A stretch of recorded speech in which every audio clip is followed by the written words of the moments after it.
Ladies and gentlemen, good day and welcome to Prince Pipes and Fittings Limited Q1 FY25 conference call hosted by Antique Stock Broking. As a reminder, all participant lines will be in the listen-only mode, and there will be an opportunity for you to ask questions after the presentation concludes. Should you need assistance during the conference call, please signal an operator by pressing star, then 0 on your touchtone phone. Please note that this conference is being recorded. I now hand the conference over to Mr. Manish Mahawar from Antique Stock Broking. Thank you, and over to you, Mr. Mahawar. Thank you. On behalf of Antique Stock Broking, warm welcome to all the participants on the 1Q FY25 earnings call of Prince Pipes. Today we have Mr. Parag Chheda, Joint Managing Director, Mr. Nihar Chheda, Vice President Strategy, Mr. Anand Agrawal, CFO, and Mr. Karl Kola, Head Investor Relations on the call. Without any delay, I would like to hand over the call to Mr. Parag Chheda for opening remark, post which we will open the floor for Q&A. Thank you, and over to Mr. Chheda. Yeah, thank you, Manish. I thank you for joining us for our Q1 FY25 earnings call. The presentation and the press release have been issued to the stock exchanges and uploaded on our website.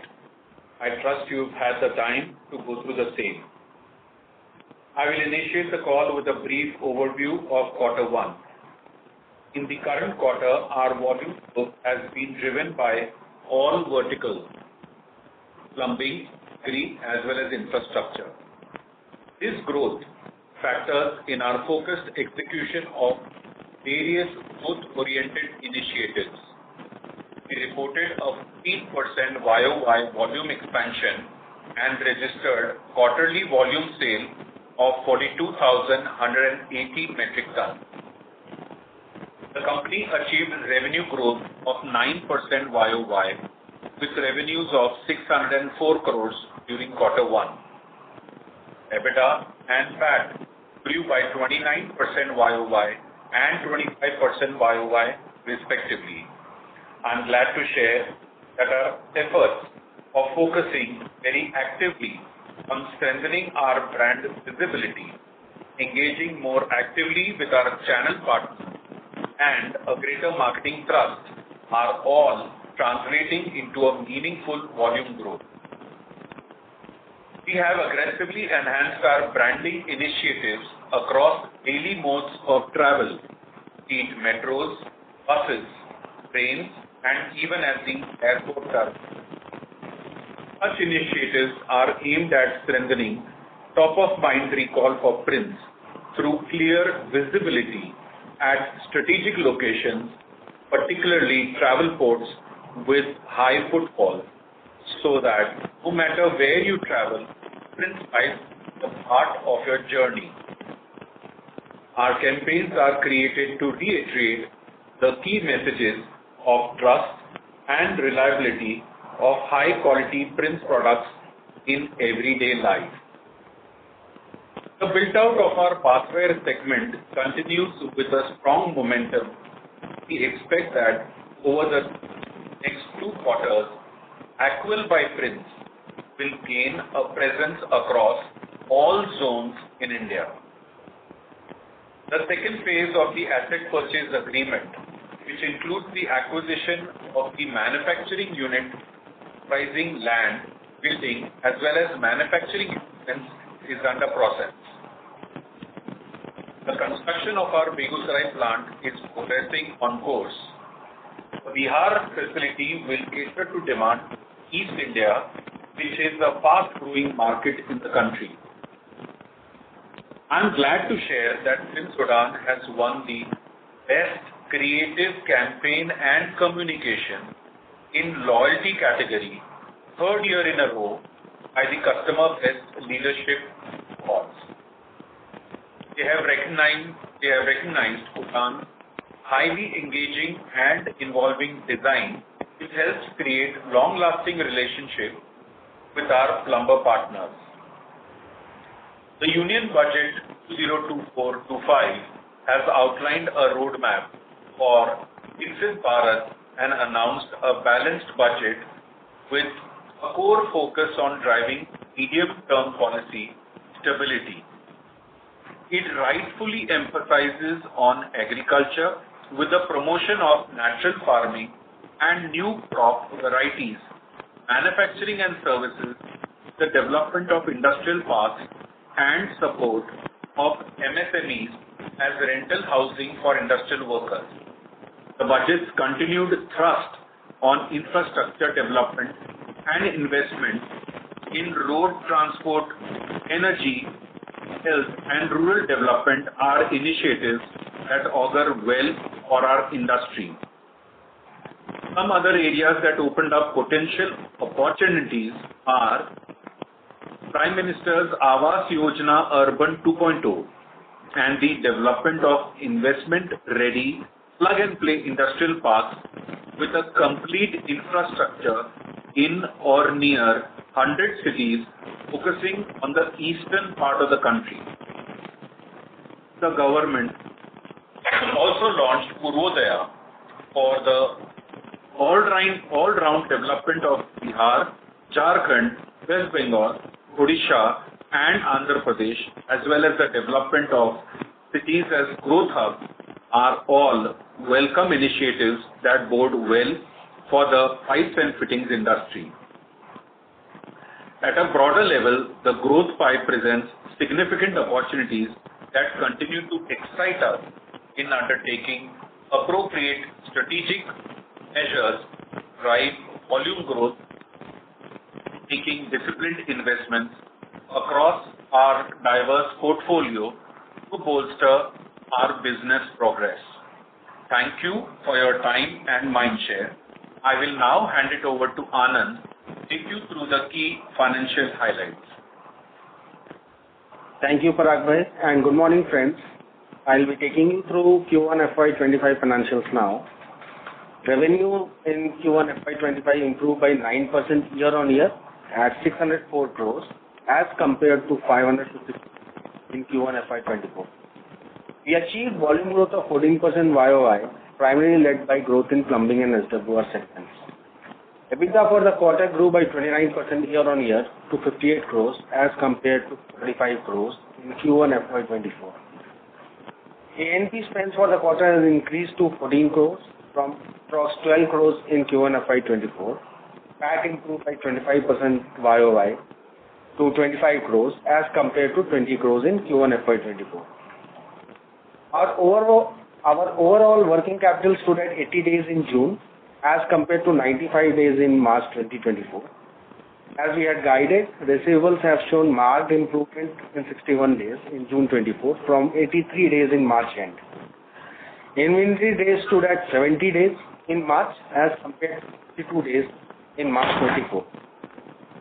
We continue to judicially expand our channel finance program as we have made steady progress since the recourse has shifted to distributors and have increased sanction amount to 155 crores at the end of Q1. With this, we'd like to open the floor to the questions. Thank you. Thank you.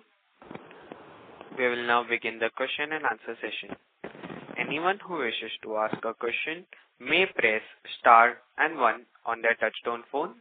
If you wish to remove yourself from the question queue, you may press star and 2. Participants are requested to use handsets while asking a question.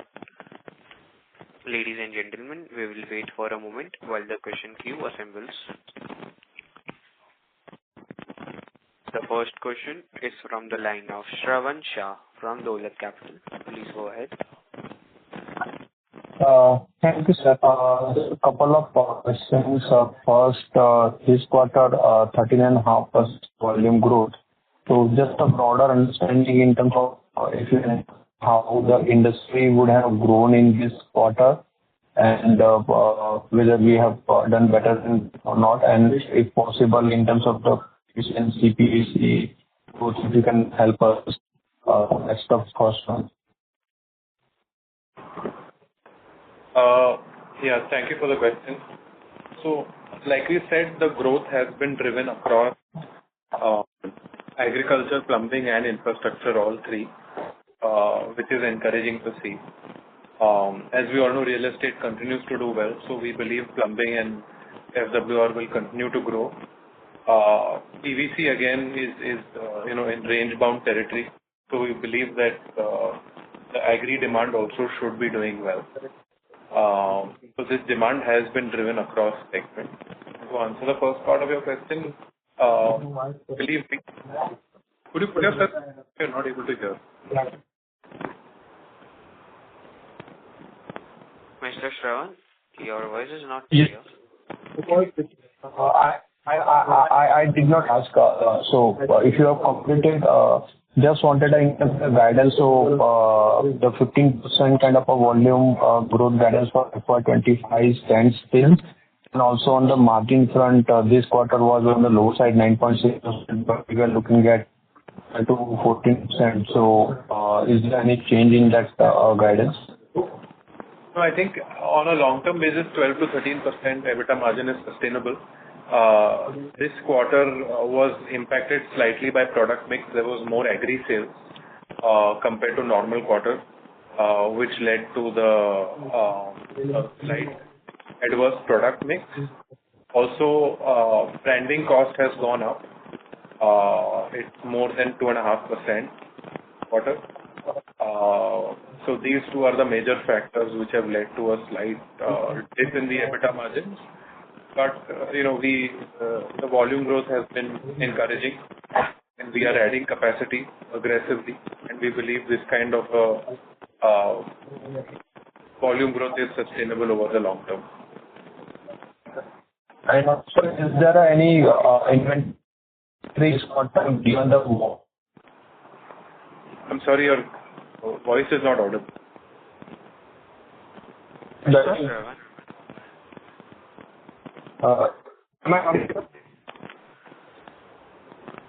Mr. Shravan, we may request you to return to the question queue as your voice is not audible.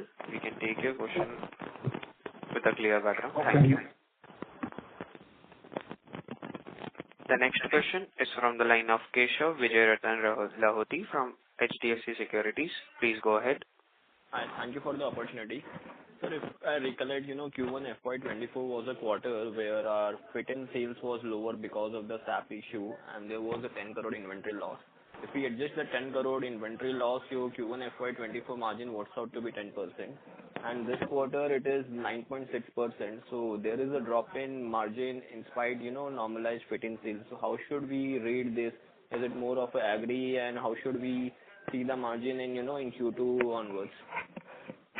So like I said earlier, the current EBITDA margin of Q1 is lower than what our usual EBITDA margins are, around 12-13%. The two major reasons for that, one has been product mix. While we have grown across segments, both have been higher in the agriculture space, where of course it's a volume driver, but the margins are slightly lower. And second is also the A&P costs have significantly increased, which is a conscious effort. That is the reason the margin has come at 9.6%. But we, on a long-term basis, we believe 12-13% EBITDA margin is still achievable. What sort of margin you're looking for FY25? Can you repeat? What sort of margin you're looking for FY25? Yeah, I think 12-13% on a long-term basis is sustainable. Okay. X of any inventory gain or loss. Understood. Got it. So what we understand, April and May demand was pretty healthy, and possibly in June there was softness in the demand. Is the sense correct? And secondly, how has been July month? What sort of growth, trends might have done in July, and how you see the demand trend going forward? So you're right. April and May demand was robust. And like I said, we have plans to aggressively debottleneck existing facilities as well. So a lot of that, we have already placed the orders for increasing capacity at existing plants, and of course with the plant coming up in Begusarai, that will also significantly increase our installed capacity. 2 quarters from now, we will be in a much better supply position as well, capacity point of view. Of course, in June, towards the end, we saw some weakness in PVC price, which always means that there will be destocking in the channel, and that trend has continued in July. But, I have always maintained that any restocking or destocking is just, it averages out over 12 months. What is important is the last mile demand, and that I believe continues to be strong because of the confluence of many factors like raw material becoming affordable, real estate doing well, and infrastructure doing well. So because of these three factors, we are still extremely bullish. And in fact, we are more bullish than we have been in the past in terms of industry growth as well as growth for Prince. So we continue to add capacity aggressively, and I believe the next 2-3 years we should have strong top line growth. Understood. That is good to hear. One last question from my side. What we hear, CPVC volume growth has been pretty healthy in this quarter. Few of your, peers have said 20-40% types of year-on-year volume growth. How has been that number for you? So as you're aware, we don't give segmental breakups, but yeah, CPVC continues to do well. I think CPVC has become extremely affordable, and from here on, CPVC prices will continue to remain affordable, especially with local capacity of raw material increase. That will really, disproportionately increase the market size of CPVC over the next 3 to 5 years. So we are not only adding capacity in PVC pipes and fittings, but in CPVC pipes and fittings as well. And I think similar, we continue to be very optimistic on volume growth for CPVC as well. Just a follow-up on this, what we hear, there are anti-dumping talks around CPVC. So is it the CPVC prices at its bottom and possibly the CPVC price might increase from here on? How you see the trend? No, I believe that's already actually factored into the pricing. So it's tough to predict raw material prices, but I think even CPVC, there is no major upside. Most of the variables have been factored in. So I think CPVC raw material prices should continue to be range bound from here onwards, because PVC also is becoming extremely affordable. Understood. Got it. That is helpful. Thank you. I'll come back in queue. Thank you, sir. Thank you. The next question is from the line of Utkarsh Nopany from Bob Capital. Please go ahead. Yeah. Hi, good morning, sir. So first of all, would like to congratulate to the entire team for growing volume at a better pace than most of our peers, even after tightening credit period to our dealers. So my first question is again, I'm coming on the margin side. Like you have mentioned that we have witnessed pretty good volume growth in the plumbing and sanitation portfolio, but still our gross margin came under pressure by around 150 bits in this June quarter versus prior to the COVID period of Q1 of FY20. So is this a conscious call from our side to chase volume growth over margin in the short term? So volume growth is important, and like you're aware, past few quarters we have. So to answer Utkarsh's question, yes, the focus is on market share and on volume growth, which we are very encouraged by what we have been able to deliver.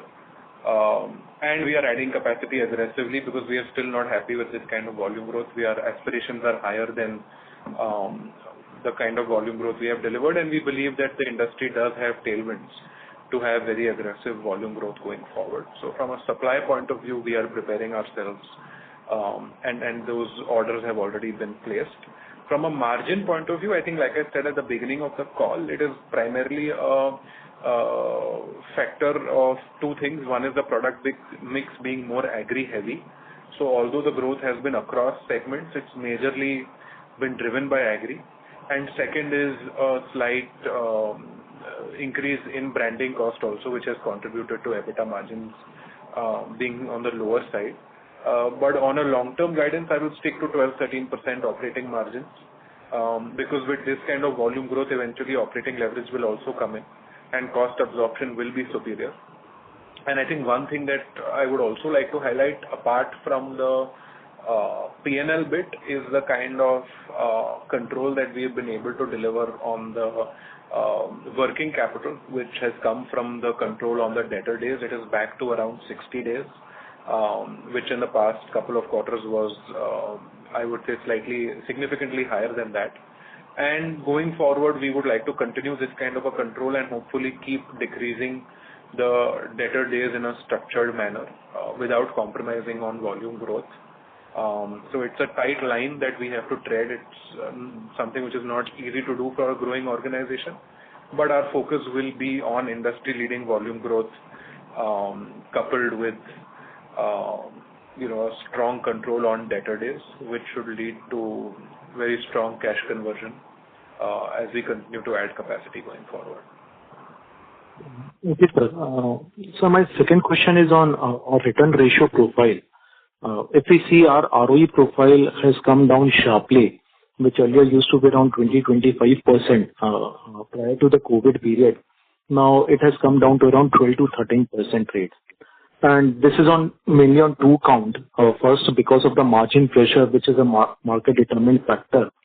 And second, because of the steep decline in our gross block asset turn, which earlier used to be around 3x, now it is at around 2.2 to 2.3x. So, wanted to know what is the rationale for the steep decline in our gross block asset turn, and where do you see our ROE and gross block asset turn to settle at over the next 2 to 3 year period from here? So, we are a growing organization and we intend to keep adding the capacity, which will go back to gross block, which will not immediately give the top line and the contribution. So in next 2 to 3 years, we will be again back to 16% as we add capacity and will start realizing the output from it. And that will help us to get the better realization from the assets which will be deployed. Okay. So where do you see our gross block asset turn over the next 2-3 years? So we have plans to implement in next 2 years what capacity we have to add.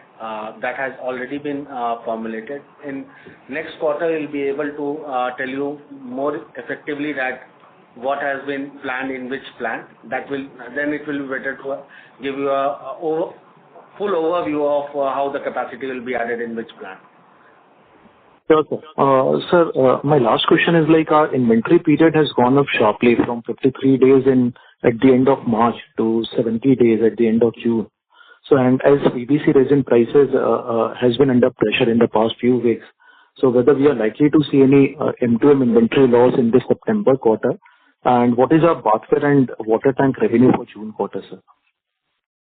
So yes, we would see, it's too early to comment on what quarterly impact will be, because there could be, an increase in PVC prices going forward. We don't know. Of course, whenever there is a decrease in PVC prices, there will be inventory loss, and similarly, whenever there is a gain, there will be inventory gain. Inventory, Utkarsh, it's always going to be in the range of 60 to 70 days. And we are not afraid of keeping inventory. Like you said, we are a growing organization, and supply is of top priority. We believe that even in the first quarter, we would have been able to deliver better volume had we had more inventory and more capacity. I think we could have easily done much higher volume numbers than we have done, which is why we are adding capacity not only in Bihar, but at existing facilities as well. We have done some unbudgeted capex and will continue to add capacity. So in the next 3 quarters, a lot of this capex will result in capacity addition. So, our continuous focus is on ensuring that, we are doing a lot of things on the front end, like branding and distribution and new products. But it's very important that we keep adding capacity and have that risk appetite to have that kind of supply position, whether it's from an inventory point of view or whether it is from a capacity point of view. So see, inventory gain and loss is part and parcel of this business, and that will continue to happen. I believe on a 12-month period, it always evens out.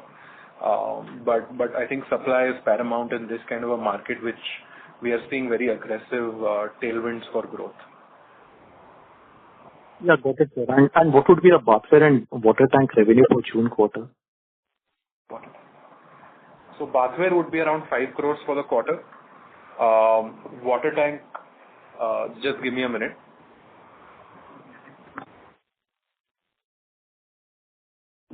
Water tank is around 10 to 12 crores.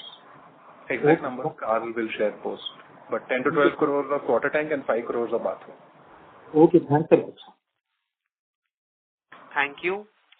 Ladies and gentlemen, we may request all the participants to restrict the questions to 2 per participant, as the management can take all the questions from all the participants.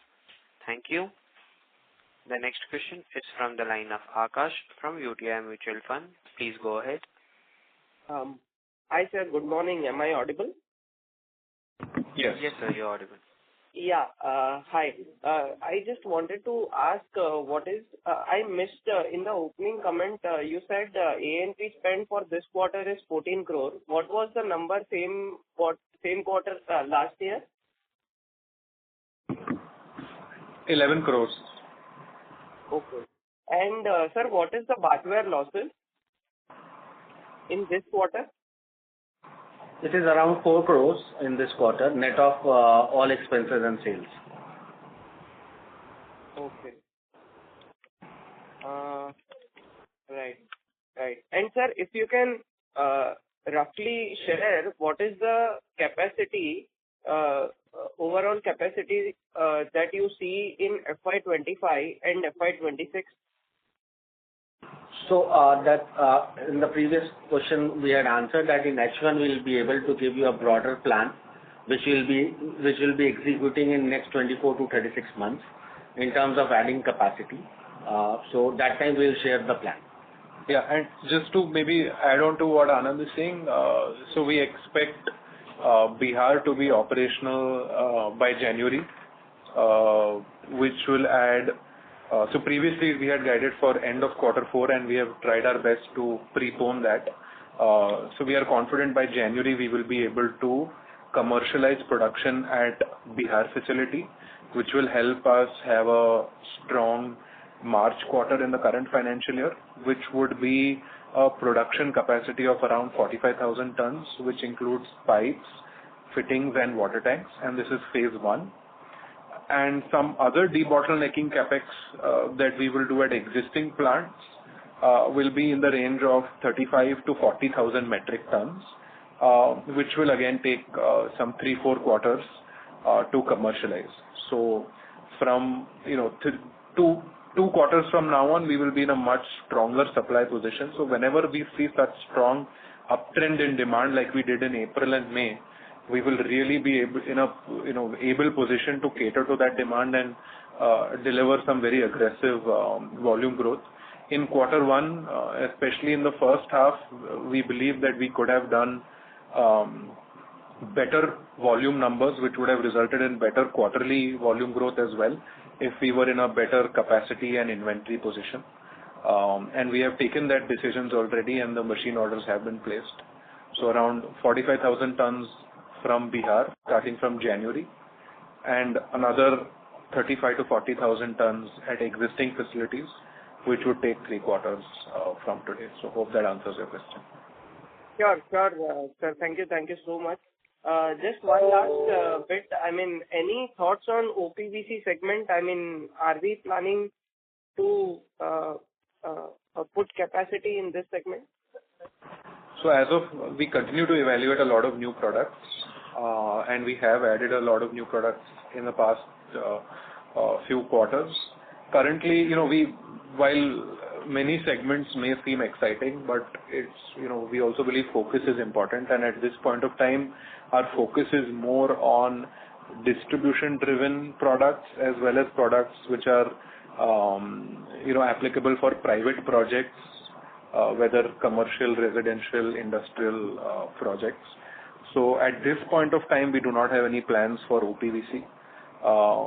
We have always been more focused on distribution and private projects, and we believe there is enough and more room for growth, and we are adding capacity. And we have enough on our plate with now water tanks and bathware being the 2 new segments. So at this point of time, we are consciously not looking at that, but we will continue to evaluate all opportunities, but we will be selective and strategic in where we put our money. Yes, sure. Thank you. And just one last thing. There is a talk going on. Hello? May you please return to the question queue? Sorry, this is the last one. Okay, sir. Yeah. There is a talk going on anti-dumping duty in PVC segment, even in PVC. So any thoughts around this? See, it's tough to speculate on how the government will act, but I can share my point of view without being a subject matter expert on this. But yeah, I believe that current PVC prices may not be sustainable for PVC raw material manufacturers.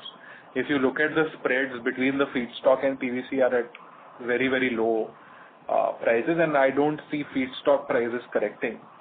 So current prices of PVC, most PVC raw material manufacturers will really be struggling. So maybe you could see some support given by the government, but I cannot, it's very speculative on assuming when it will come and to what extent the duties will be. So as a good practice, I will stay away from that.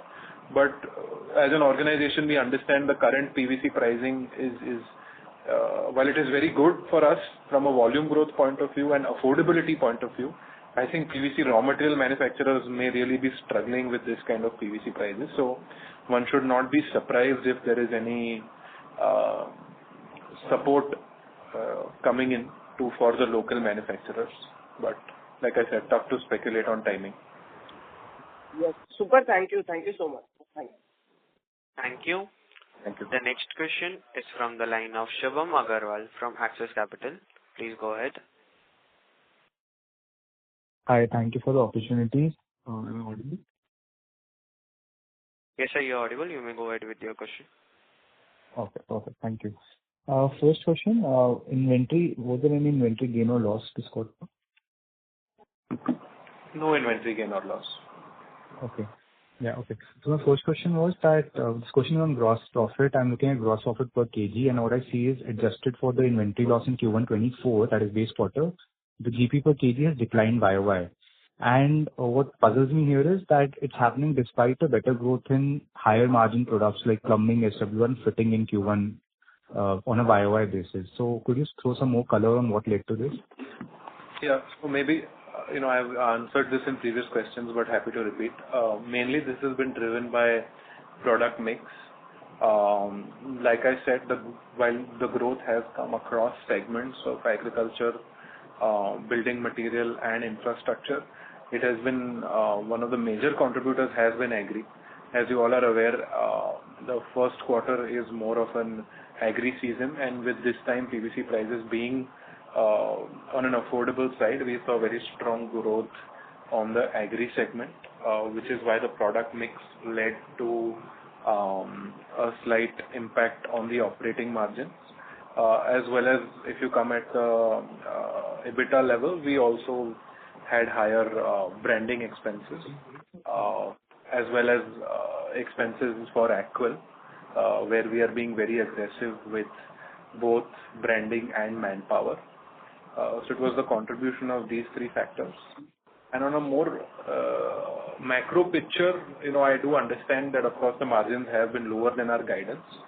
But it's also important to understand that the volume growth trajectory is back, and the growth engine has started to deliver from the last quarter, and which has continued in the June quarter as well. And along with this, we have been able to tighten debtor days as well. So for me, while we will continue to improve and margins will over the long term come back to our guidance, it is heartening performance because the volume growth as well as control on receivables has been our stated target, and we have been able to deliver that. And like I said, we would be able to deliver a better volume growth had we been in a better supply position from a capacity and inventory point of view.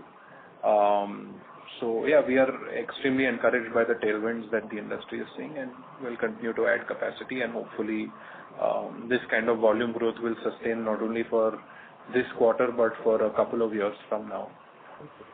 So you're saying the agri mix is better, is higher YOY. Agri share of revenue is higher YOY. Correct. Okay. My second question is on the capacity. Is the first quarter we're talking about being bottleneck and capacity constraints. Just what's the capacity utilization currently? And also a related question that what I see is that your inventory days have increased from March 24 to June 24. If there was a capacity constraint and that's the reason for the lower volume growth, let's say the volume growth would be higher if there was no constraint, then shouldn't the inventory days be lower versus March 24? How should I see this? So inventory is not only finished good inventory, it's a combination of both raw material and finished good. Okay. And what is the capacity utilization currently? It would be around 60% of installed capacity, and would be slightly higher from a production point of view. And this peaks out at how much? Sorry? Peaks out at around 65 to 70%. Okay.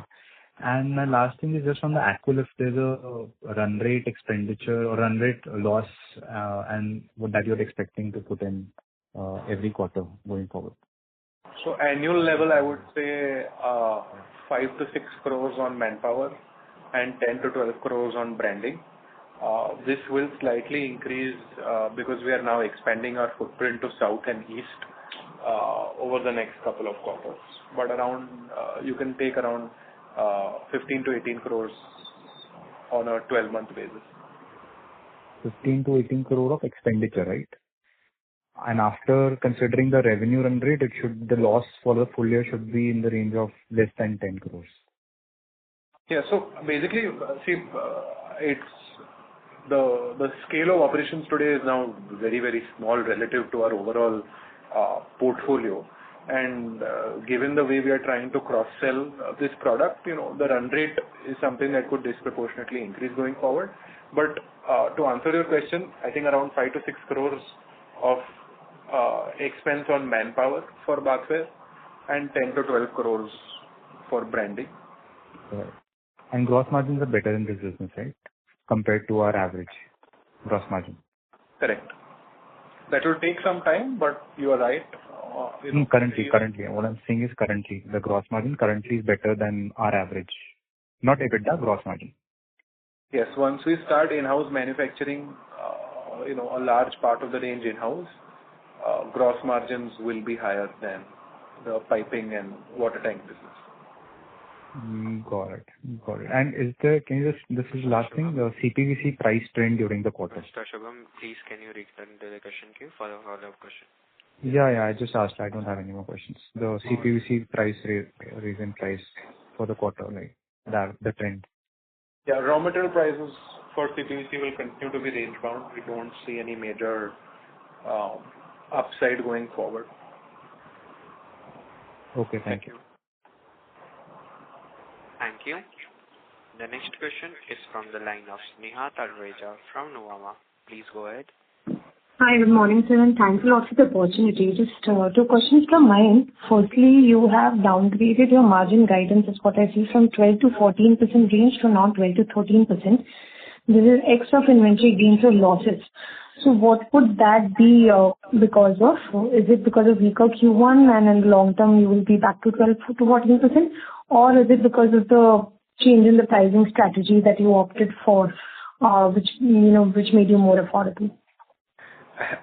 So thank you, Sneha. I think downgraded is, I think that's a strong word, 12 to 14. So I've just said 12 to 13. I think we have, strong aspirations as far as volume growth is concerned, and we are adding capacity aggressively. So I think it's not a very big change from our earlier guidance of 12 to 14. Yes, we will continue to be competitive in the market from a pricing point of view, which, in some of the quarters of last financial year, we believe that because of pricing, we may be lost on some market share, which now is back on track, and you're able to see the numbers. The numbers speak for themselves. But no, I'm not downgrading guidance as such. We will continue to be competitive, but we have aggressive volume growth aspirations. And we believe the next 2 to 3 years minimum, this industry is going to see very strong volume growth. And like we have been for the past 5 years, we want to be at the forefront of growth and be one of the fastest growing players, if not the fastest growing player. So with all these factors in mind, I think 12 to 13% EBITDA margin and good volume growth on a long term basis is something which is priority for us, and of course not to forget a tighter control on receivables. While it has come down from the peak of 80 days to 60 days, which using channel finance and other credit control policies, we are still not happy with where we are, and we will continue to reduce this in a structured way, in a tactful way, which will improve cash flow for the organization, which is very, very important as we continue to add capacity. Understood. Thanks a lot, Nihar, for that. My second question was related to more of current scenario. Wanted to understand PVC from your, the way it moved up significantly because of logistics constraints. Now it's moving down because of demand constraints. What's really happening on ground? Are those supply side constraints all done with, or with the current prices, are you seeing demand picking up, or there is still destocking happening? Some kind of flavor would be helpful. Sure. In July month, we did see destocking because there's a clear downtrend in PVC prices. PVC prices are extremely affordable, so the moment prices stabilize, I think demand should be good. I still believe last mile demand continues to be strong. It's just that because of destocking, the distributors reduce inventory, and as you are aware, when the prices reduce. But yeah, PVC prices are low. I think from here, PVC should continue to be range bound. Of course, cannot factor in when the anti-dumping duty will come and all of that.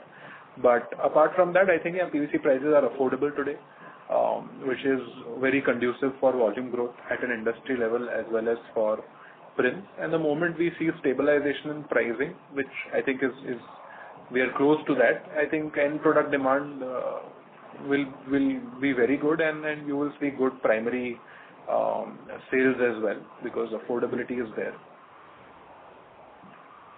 And like I said earlier on, I think it may be a tough time right now for PVC raw material manufacturers. From what I understand, the gap between PVC feedstock prices and PVC prices today is not something which is actually sustainable. So we need to see how that plays out. But yeah, today supply is not an issue. Supply chain isn't an issue as well for global supply chain for PVC. So I think supply situation has normalized. India, as you are aware, is one of the only markets globally which is actually doing well from a consumption point of view. So naturally, a lot of global supply will come towards India because this is one of the few markets which is actually consuming well and doing well. And that's good for us as a processor. Affordability and stability in raw material prices always leads to good volume growth, like we saw in the first quarter. Hopefully, the next 2 to 3 years, we should see similar growth because of multiple factors, one of them being stability of PVC. Understood. Thanks a lot, Nihar, and all the very best. Thank you, Sneha. Thank you. The next question is from the line of Praveen Sahai from Prabhudas Lilladher Capital. Please go ahead. Thank you for taking my question. My question is more to clarification, actually. First on capacity.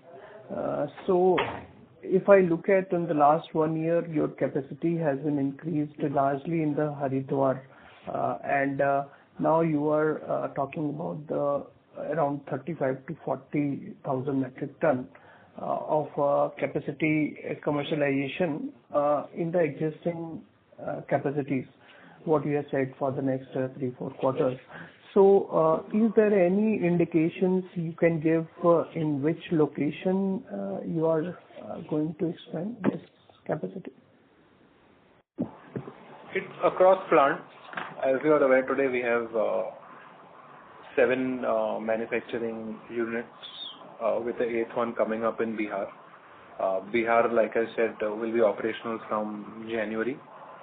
We have preponed that from March, looking at the current demand scenario. Bihar will add around 45,000 tons of production capacity from day one, which includes pipes, fittings and tanks. And we have infrastructure from a land point of view to increase this capacity significantly over the next 2 to 3 years.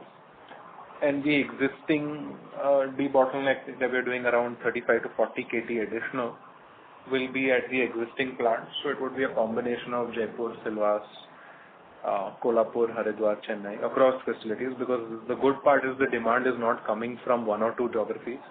The kind of growth that we are seeing has largely been, spread across the zones, and which is why our multi-location manufacturing footprint will really help to cater to this demand. And I think one thing that maybe I've not addressed is we are also seeing further consolidation in the industry. Because of sharp volatility in raw material prices, we have seen a lot of the smaller players struggle. There are more and more acquisition opportunities, which always signals to challenges that are happening at the bottom of the pyramid, which is why we are aggressively not only adding capacity but also spending aggressively on advertising and promotion, because we believe this will continue to be a big getting bigger and a big boys game, and the strongest brand will emerge strongest. So we are that is why not only from a capacity point of view but also from a brand point of view we are extremely aggressive, because we are seeing, I think we have only seen the tip of the iceberg as far as consolidation from the unorganized to the organized, and even within the organized the large players will continue to become bigger, and this is the time for people with strong balance sheets and a strong brand equity to really dominate in the market. Great. Thank you for that. One just related to this, your ethyl capacity, if I look at, quite fluctuating capacity. So first quarter last year were around 11,900 and then reduced to 9,500. Now come back to the same level. Why is it so fluctuating in the capacity? For Aqual? Yeah. Not Aqual, your capacity in the ethyl. So what you give in the presentation, if I look at, there is some fluctuation in the capacity of ethyl. So we constantly debottleneck facilities, and there could be, we have 7 manufacturing facilities. We have extrusion at 6 out of the 7 facilities, which is for pipes, and injection molding for fittings, which is at 3 facilities currently at Athal, Haridwar and Telangana. And going forward, Bihar also we will have both extrusion and injection molding. So there could be, inter-unit transfer of machines from one unit to the other. What's important is at an organization level, we are adding capacity aggressively, and that we have done over the past quarters, and we have tried to be ahead of the curve, ahead of the industry as far as that. And with current debottlenecking that we are doing and our foray into East, I think we will continue to be ahead of the industry as far as addition of capacity at an organization level. And just one clarification, you said the agri mix Q1'24 to Q1'25 has increased. Correct. But your gross margin per kg has been maintained. Even I am adjusting last year of 10 crore of losses. Correct. So agri has increased. That at the gross margin level, their product mix is there, but at the EBITDA margin, with a increase in advertising expenses as well as losses in bathware, we have ended up with a lower EBITDA margin compared to normal. I think Anand can add. So last year, as we had told that time also, that mostly we had sold pipe that time. Fittings were not there. And this time, as Nihar mentioned, that agri had a significant portion, but at the same time we have sold fittings as well. So we'll have to factor that both the things in terms of gross margin. So that's why you are seeing that gross margin is at the same level. But agri has increased, but that has been offset by the contribution of fittings, which was not there in the earlier quarter. Great. I got your answer. Thank you so much. All the best. Thank you. The next question is from the line of Umesh Jain from Kotak. Please go ahead. Mr. Umesh, Hi, you may... Yes, sir. Hi, sir. Am I audible? Yeah. Very quickly, it's surprising to see your comment on the capacity constraint, which is why we are not able to grow higher than what we have grown in quarter one. When I quarteralized our annual capacity, the capacity utilization is coming out to be 50%, and now we are guiding for debottlenecking at our of capacity across our manufacturing plants. Can you just highlight, is there any specific reason why there has been increase in the capacity, or this is related to any particular segment? Like, quarter one is generally agri-heavy segment, so these capacity addition is towards agri products? This capacity addition is specifically for agri as well as building material products. Okay. And the capacity utilization on a simple math is coming out to be 50%, and you have highlighted optimal utilization could be much higher. Correct. So the peak demand, this is on an annualized basis. The peak demand in April, May was significantly higher. Firstly, whatever capacity we give out is installed capacity. It's a rated capacity, which is more of a theoretical number, which is the industry practice. And this includes a lot of capacity towards new products like industrial, like underground drainage, DWC pipes. So this factors all of those products, which we don't, which are new products which will not run at optimal capacity. So looking at our realistic capacity, we feel that there is a need for capacity addition. Hence, Bihar will be another additional 45,000 tons, and the rest debottlenecking of 35 to 40,000 tons, which will put us in a stronger supply position starting from January. Sure. And lastly, it's heartening to see our volume growth is coming back on track, and it's clearly from the commentary, it seems to be suggesting we are now clearly focused on growth, with a slightly downward revision of the margin. So is there a possibility that we are looking at a much higher volume growth in FY25 versus what we have already guided for? Let me be very clear, there is no downgrading of EBITDA margins. I think 12 to 13% is what we have always stuck to. This volume growth has not come because of any predatory pricing or selling at a discount to peers. That is a slippery slope, and we are going to stay away from that. We need to be competitive in the market. There is no point we are not a saturated market. This is a growing market. So we don't need to actually really steal market share from other players. Overall industry is growing, and from within that, the top 4 of us are growing at a faster pace. So this is not the time for predatory pricing or reducing price and selling. There is enough growth opportunity at an industry level, and the various initiatives that we are taking from a branding point of view, distribution point of view, and addition of new products, there is no need to cut price and sell. Margin is a factor of various things apart from pricing, like product mix as well as discretionary investments in branding and manpower, especially for some of the newer segments. I am not downgrading my EBITDA guidance. 12 to 13% is what we have always said, and we will stick to that on a long-term basis, X of inventory gain or loss. But yes, volume growth, I am not, while we have delivered 14% in Q1, we could have done much better. We are not happy with 14%.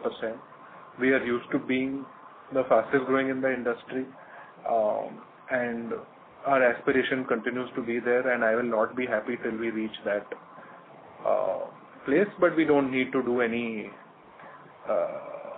irrational things like reducing pricing and any short-term things. Whatever we do will be in a structured manner, looking at long-term value.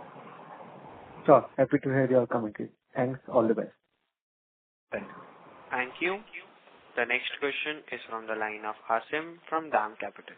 Please go ahead. Yeah, just one question on the margins again in Q1. I mean, given the kind of volume growth that you have done and receivables are also down, I just want to understand, are there any cash discounts given in view of the collections? and that might have weighed down on margins? So we always look at optimizing our credit policy, and we have made some changes to our credit policy, but the impact of margins, I think we have clearly said, is a impact of product mix, being heavier on agri and expenditure on branding. Going forward, focus is, I am still not happy with a DSO of 60 days. This has to come down. If you look at my peers, they have a far better control on DSO while still growing. And we are not happy with where we are. We have to improve. It's just that it's come down from a peak of 80 days to 60 days back to a normal of 60 days, but this has to come down significantly. It takes time because we don't want to compromise on growth. But I am confident, looking at the various initiatives that we have taken, as well as channel finance and strengthening of the brand. I think 2 or 3 quarters from now, our DSO will significantly reduce from where it is today, which I believe is very, very important. It is just, as we continue to add capacity, I think our focus on cash flow is more and more acute.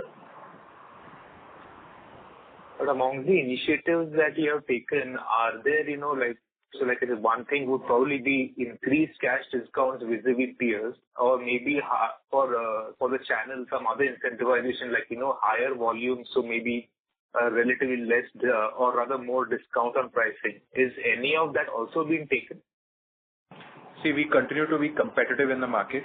Like I said earlier on, Asim, this is a growing market. This is not an industry which has saturated, where we need to resort to predatory pricing. This is a market which is growing at a very fast pace because of a confluence of many reasons. And within that, the top few of us are growing at a faster pace. So we are not immune to pricing. We have to be competitive. We are obliged to offer our channel partners and our end users a competitive pricing, but it will not be predatory in nature. So on a long-term basis, we have the aspiration of having 12 to 13% EBITDA margin with industry-leading volume growth, and hopefully we will be able to deliver that, and the numbers will speak to them for themselves. And along with that, maybe I'm repeating myself, but a strong control on cash flow. Okay, thank you. Thank you. The last question is from the line of Udit Gajiwala from Yes Securities. Please go ahead. Yeah, thank you for taking up the question, sir. Just one bit that you mentioned that any rise in PVC raising leads to inventory gain and reduction leads to losses. So how come in Q1 we have not seen any inventory gains? And Q2, certainly if the prices you are saying remain stable, then inventory losses are likely to happen. So, but in Q1, were there no inventory gains per se? So this is not only for Prince, we are not the only listed player. If you see across players, this has been the situation because the price increase, was not across the 3 months. It was mostly in the end of May or in June. So that is why there was no significant inventory gain, and we are not the only player without any inventory gain. That's been an industry phenomenon. And what's important is to see the margin X of inventory gain or loss on an annual basis. Inventory gain or loss is a part and parcel of this industry. But as long as the inherent core margins X of the inventory gain or loss are healthy, I think that's the true barometer to understand the health of the organization.